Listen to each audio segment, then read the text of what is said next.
کی احب ان القى الله نقيا من الذنوب. ډېر ښکلی سوال یې وکړو. د الله محبوبه زه دا خوښومه چې زه د الله سره په داسې حال کې ملاقات وکړم چې زه د ټولو ګناهونو نه پاک یم. دې دپاره څه عمل وکړم؟ نبی علیه السلام وفرمایل اغتسل من الجنابة متطهرا تلقى الله يوم القيامة وما عليك ذنب.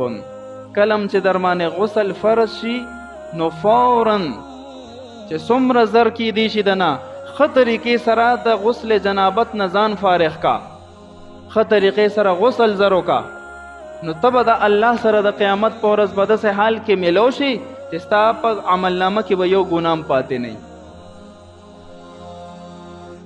دا هر بالغ باندې عاقل بالغ باندې دا اوس یو امر دی چې غسل به در باندې لازم شو نو دې ته مه ګوره چې بی صبر به وکړم وروستو به یې وکړم وروستو به دې حالت کې به د باندې دا لمحات تیریږي او دا ناپاکه دی، او که په دې حال کې دله مرګ رالو. مرګ خو چاته انتظار نه کوي چې ورکه حضرت صاحب به غسل وکړي بیا به تې روح والمه. نو څومره ځل چې غسل وشي نو ممکنه ده که په دغه حال کې مرګ رانو نو کم از کم الله سره په داسې حال کې ملاقات وشي چې ته به کم از کم پاک یې. حدیث مبارک کې راځي انسان چې په کم حال باندې مړ شي وفات شي د خبر نه مپاک که حال کې راپاسي نو په حالت د جنابت کې لاړې، په حالت د جنابت کې به الله ته ودرېږي او راپاسېږي.